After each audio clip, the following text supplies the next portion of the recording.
बोली सद्गुरु भगवान की जय।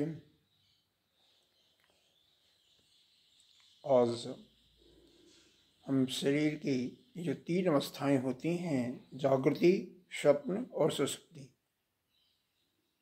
इनके बारे में अध्ययन करेंगे। तो सबसे पहले हम जागृत अवस्था के बारे में विचार करते हैं। जहाँ तक होगा वहाँ तक हम करेंगे। तत्व विवेक में लिखा हुआ है जागृत अवस्था का, कि जागृत अवस्था क्या है। तो वर्णन क्या किया? श्रोतादि ज्ञान इंद्रिय शब्दादि विशेष्य ज्ञायते इति जत सा जागृत अवस्था। स्थूल शरीर अभिमानी आत्मा विश्व इत उच्यते। क्या हुआ? मतलब यह श्रोत आदि जो ज्ञानेन्द्रियां हैं, श्रोत आदि कहने का मतलब श्रोत इंद्रिय जिससे हम शब्द सुनते हैं, दूसरी इंद्रिय आपकी नेत्र इंद्रिय जिससे हम रूप को देखते हैं, तीसरी इंद्रिय त्वचा जिससे हम स्पर्श का सुख लेते हैं, चौथी इंद्रिय घ्राण इंद्रिय जिससे हम श्वास और प्रश्वास को लेते और छोड़ते हैं, पांचवी इंद्रिय आपकी रसना इंद्रिय जिससे आप खाद्य पदार्थों का, रसों का भोग लेते हैं, भोग करते हैं। यह पांचों ज्ञान इंद्रियां शब्द विषय, यह अपने शब्द विषय का जो भोग करते हैं वो हम जानते हैं। ज्ञायस्य, जो यह इंद्रियां अपने भोगों को लेती हैं और वो हम जानते हैं, यही जागृत अवस्था है। संक्षिप्त में आप कह सकते हो वह आपके शरीर की अवस्था जिसमें यह हम अपने ज्ञान इंद्रियों के माध्यम से उनके जो विषय हैं उसका आनंद ले रहे हैं, वह जागृत अवस्था है। इति जत सा जागृत अवस्था। अब यह स्थूल शरीर का अभिमानी देवता कौन है? कौन इसको देखता है? कौन इसको जानता है? उसका नाम दिया वैश्य। व्यष्टि के रूप में इसका नाम वैश्य है और समष्टि के रूप में इसको हम वैश्वानर कहते हैं। व्यष्टि क्या है, समष्टि क्या है, यह भी समझ लें। व्यष्टि एक जीव के, एक मनुष्य के जो अंदर है, जो उसका परिचालन कर रहा है, उसको जो अभिमानी है, जो यह मैं, मेरा, यह तेरा, यह कह रहा है, उसको हम वैश्य कहते हैं। विश्व के नाम से उसका नामकरण किए विश्व। और जो पूरे समष्टि का करता है उसको हम वैश्वानर की संज्ञा देते हैं। ठीक है। यही जागृत अवस्था का परिभाषा मांडूक उपनिषद में जो दिया है, तीसरा मंत्र है मांडूक उपनिषद का, यह आगम प्रकरण का, उसको ध्यान से सुनेंगे। जागृति अवस्थानो बहिष्प्रज्ञ सप्तांग एकोनविंशतिम स्थूल भुग वैश्वानर प्रथम पाद। क्या बताया गया कि जागृत अवस्था किसे कहते हैं? जो बहिष्प्रज्ञ है। बहि मतलब बाहर, बाहर के तरफ, जिसका स्थान ही क्या है? बाहर है। आप पांचों इंद्रियों को देखें, चाहे कर्ण इंद्रिय को देखें, रूप इंद्रिय को देखें, त्वचा को देखें, घ्राण को देखें, इनका क्या है? बाहर के तरफ मुख है। इसका मतलब बाहर के विषयों को तभी तो भोग करती हैं। यह जो बाह्य विषयों को प्रकाशित करने वाले यह जो हमारी इंद्रियां हैं और इसके 7 अंग हैं, सप्तांग 7 अंग हैं, जिसकी 19 मुख और जिसके 19 मुख हैं, वह स्थूल शरीर जिसका अभिमानी देवता क्या है? वैश्वानर। यह प्रथम पाद है। अब यहाँ पर वैश्वानर को अभिमानी देवता बताया गया और पहले अभी हमने इसको व्यष्टि के रूप में विश्व बताया गया। तो दोनों का अंतर क्या है? यहाँ पर वैश्वानर समष्टि के दृष्टि से बताया गया है और तत्वबोध के अनुसार भी हमने समष्टि के दृष्टि से वैश्वानर ही बताएगा, तो कोई दोनों में अंतर नहीं है। हाँ, व्यक्तिगत अगर बात करें तो वहाँ पर उसको हम विश्व की संज्ञा देती हैं, विश्व। अब ये देखें कि सप्तंग क्या क्या है। सप्तंग क्या है? विराट पुरुष जो है, विराट पुरुष का जो मूर्धा है वही द्विलोक यानी स्वर्गलोक हुआ है। जो इसके नेत्र हैं वह सूर्य है। नेत्र क्या है? सूर्य है। मुंह क्या, वाणी क्या है? अग्नि है।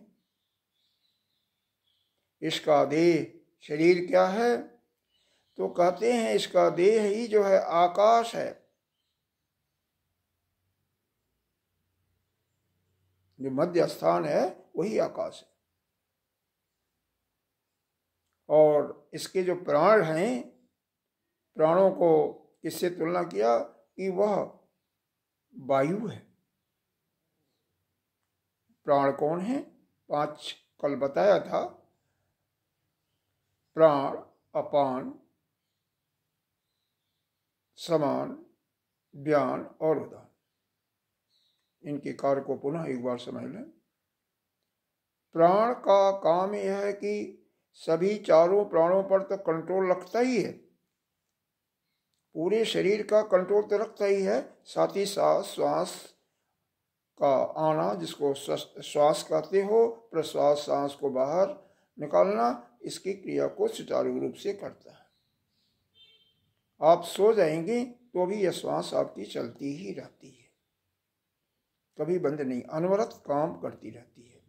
इसीलिए प्राण को भूख और प्यास दोनों सताते हैं। और आप बिना भोजन किए, बिना पानी पिए कितने दिन तक रह सकते हैं? अधिक से अधिक बिना जल को लिए हुए 3 दिन, बिना भोजन किए हुए 25 दिन। बहुत मुश्किल प्रक्रिया होती है। तो इसी से शक्ति आती है। वो ना 10 दिन आप भोजन न करें तो आपको आपके मन के सोचने विचारने की शक्ति भी खत्म हो जाएगी। अपने आप ही सारी इंद्रियां शिथिल हो जाएंगी, शरीर बिल्कुल शिथिल हो जाएगा। तो अभी क्या क्या बताया हमने? एक तो बताया जो यह आपका विराट पुरुष है, उसका मूर्धा जो है वही द्विलोक है। द्विलोक का मतलब स्वर्गलोक समझ सकते हैं। उसका जो नेत्र है वह सूर्य है। उसका जो वाणी है वही आपकी अग्नि है। उसका जो शरीर का मध्य भाग है अर्थात देह, वह क्या है? आकाश। और उसका जो प्राण है वह वायु। क्योंकि प्राण ही अन्न है, अन्न से जीव उत्पन्न होता है, अन्न से ही बढ़ता है और अन्न में ही बाद में मिल जाता है। अन्न का मतलब वहां पर पृथ्वी में मिल जाता, विलीन हो जाता है। तो अन्न का कारण क्या है? जल। और जल का स्थान क्या है? मूत्र स्थान। तो ये मूत्र ही जो है, यूरिन जो पास करते हैं, यही जल है। और 7वां स्थान बताया कि यह जो इसका पैर है वही पृथ्वी है, वही पृथ्वी है। तो इसमें आपने दूसरे रूप से आप अगर देखें तो 5 महाभूतों को ले लिया गया है। पृथ्वी, जल, अग्नि, वायु, आकाश। ये 5 महाभूत इसके अंदर आ गए हैं।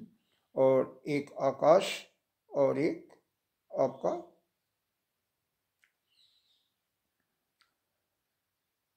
दिग्लोक। इसी को दूसरे रूप से कुछ संत बताते हैं कि इस जागृत अवस्था का जो 7 अंग है उसको 5 महाभूत, अहंकार और महत्तत्व, इस प्रकार से इसकी संज्ञा देती हैं।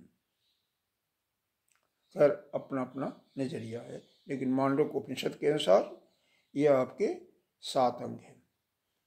अगर एक जीव के रूप में देखेंगे तो वहाँ पर मूर्धा आ जाएगा, नेत्र आ जाएगा, आपकी वाणी आ गई, और आपका मध्य भाग आ गया, प्राण आ गया, बस्ती स्थान आ गया, और पैर आ गया। यह 7 है। 19 मुख। अब 19 मुख कौन कौन है इसके बारे में देखें तो 5 ज्ञानेंद्रिय, इनके बारे में जानते ही हैं, कभी भी बताया गया है, पहले भी बताया गया था। 5 कर्मेंद्रियां, कर्मेंद्रियों के बारे में एक बार पुनः देख लें। आपका वाणी, हस्त, पाद, आपका मलद्वार और जनेन्द्रिय मूल, यह 5 कर्मेंद्रिय। तो 5 ज्ञानेन्द्रिय, 5 कर्मेंद्रिय, 5 प्राण, प्राण, अपान, व्यान, उदान और समान, और 4 आपके अंतःकरण के भाग हैं, मन, बुद्धि, चित्त और अहंकार। यह 19 इसके मुख हैं। इन्हीं से यह जीव जो है भोग करता है, एक ज्ञानेंद्रियों से भोग करता है। 5 इसके विषय हो गए, शब्द, स्पर्श, रूप, गंध और रस। ये 5 का भोग करता है विषयों का अपने। कर्मेंद्रियों से यह बोलता है, ग्रहण करता है कोई चीज, गमन करता है, मल को निकालता है या संतान पैदा करता है। यह इसके कर्मेंद्रियां हो गई। 5 प्राण इसके शरीर को व्यवस्थित करते हैं, जिसके सहारे से वह जीता है। बिना प्राण के वह जिंदा रहना उसका मुश्किल हो जाएगा। और 4 अंतःकरण, मन से संकल्प विकल्प, बुद्धि से निश्चयात्मक, किसी चीज को निश्चय करना, निर्णय लेना, और चित्त पर कर्मों के संस्कार, अहंकार जो आता है, कर्म बुद्धि, मन बुद्धि चित्त अहंकार, वो बुद्धि का ही पार्ट है, जो कि मैं, मेरा, तेरा ऐसा भावना लाते हुए उसको बंधन में डाले हुए। यह हुआ जागृत अवस्था।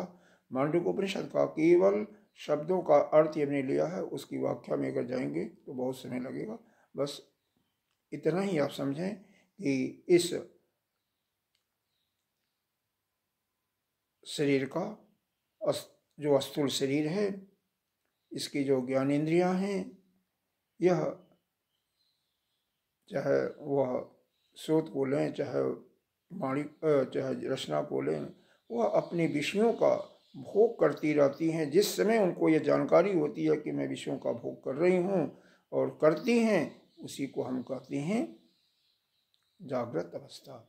इसके 7 अंग बता दिया गया, इसकी 19 मुख बता दिया गया, और इसका अभिमानी देवता का नाम विश्व, व्यक्तिगत यानी व्यष्टि में, और समष्टि में इसको कहते हैं वैश्वानर। यह आपका जागृत अवस्था है। अब ध्यान में 10 मिनट आप बैठेंगे, सुविधापूर्वक अपने आसन में बैठें, अपने सांसों को सामान्य करें,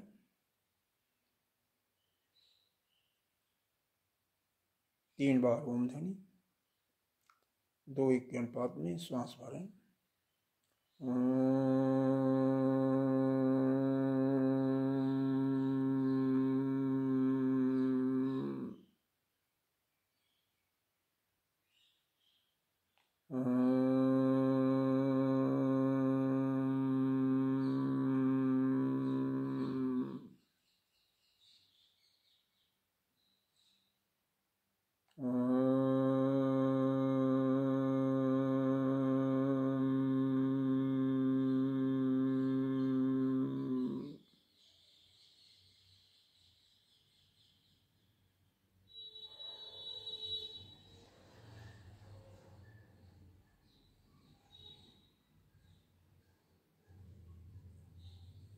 मन धीरे धीरे शांत होता हुआ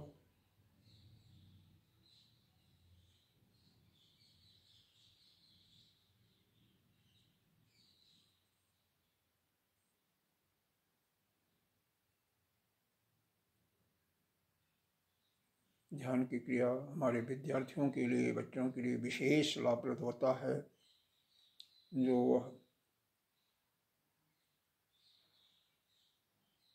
अध्ययन करते हैं, याद करते हैं, अगर 2 घंटे में करते हैं, अगर कोई बालक नियमित ध्यान की क्रिया कर रहा है 10 मिनट भी, निश्चित रूप से वह जो 2 घंटे में पढ़ता है उसको वो 1 घंटे में ही ग्रास्प कर लेगा, पढ़ लेगा, उसको याद कर लेगा। इसलिए यह ध्यान की क्रिया हर एक को करनी चाहिए।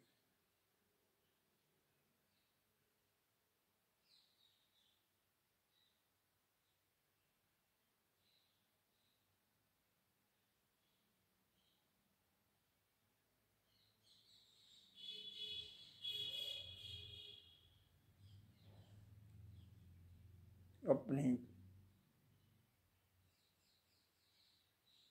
आराध्य जो परमात्मा है, ब्रह्म निराकार रूप में और साकार रूप में, सगुण साकार रूप में, जिसको ब्रह्मा विष्णु महेश किसी भी नाम से उपाधि देते हैं, दुर्गा गणेश किसी के भी नाम से दें, उसमें अपने को समर्पण कर देना ही हम भक्ति कहते हैं। अनन्य प्रेम का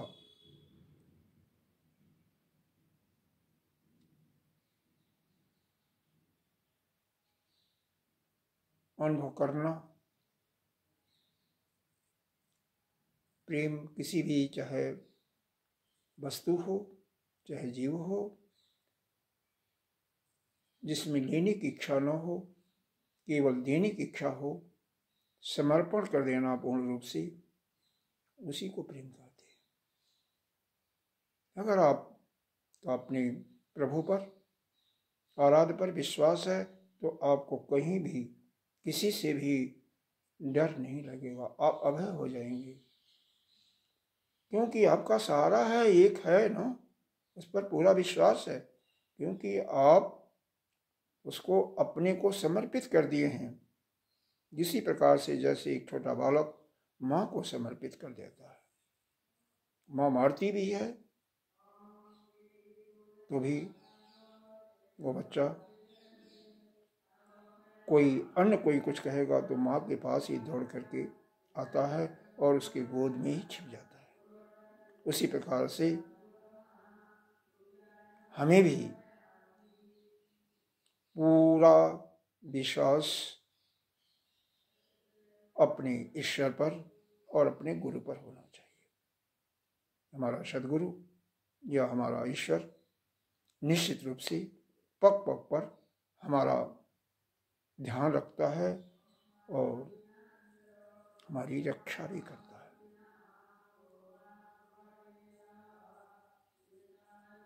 वह आत्मा ब्रह्म कैसा है बताया गया है, सच्चिदानंद उसका नाम है।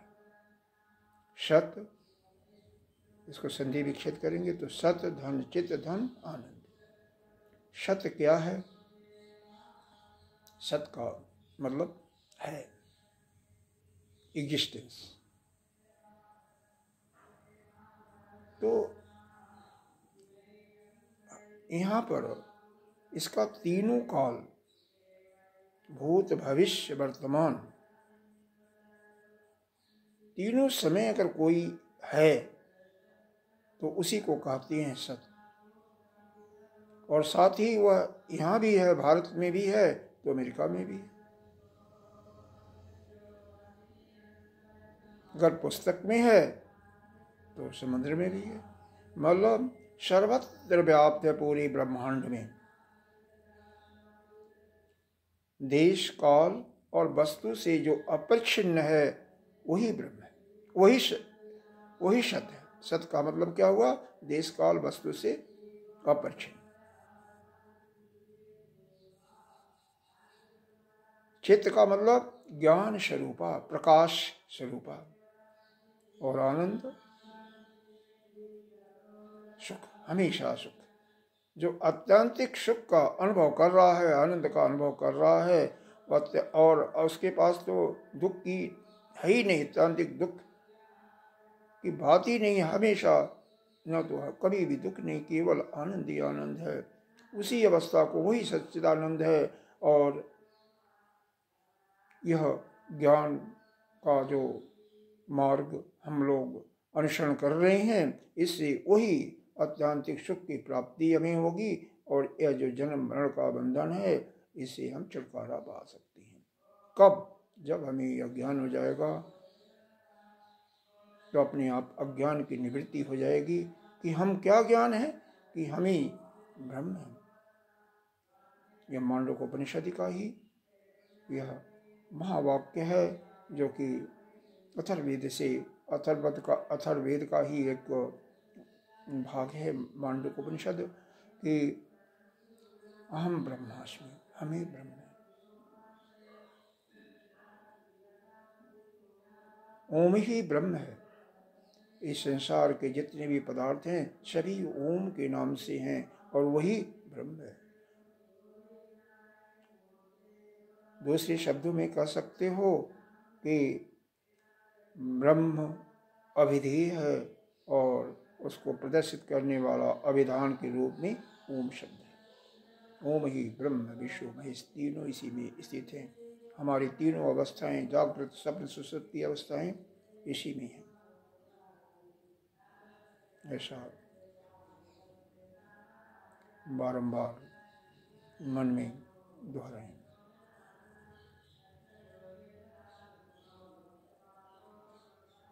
हमारा मुख्य प्रयोजन इस संसार रूपी जो भवसागर है, जन्मना मरना, रोगग्रस्त होना, उससे छुटकारा पाना ही है, उससे मुक्त होना ही है।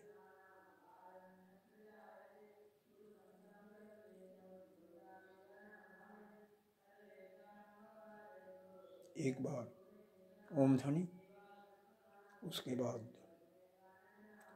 प्रार्थना शांति पाठ।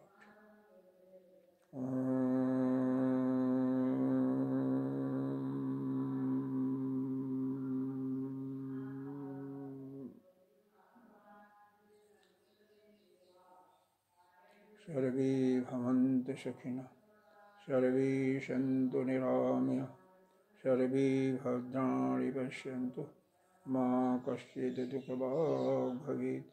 ओम शांति शांति शांति। ओम पूर्णमिदं पूर्णात् पूर्णस्य उच्यते पूर्णस्य पूर्णमादाय पूर्णमेवावशिष्यते। ओम शांति शांति शांति। हरि ओम। कल हम स्वप्न अवस्था पर चर्चा करेंगे। यहीं पर वाणी को विराम देते हैं। धन्यवाद।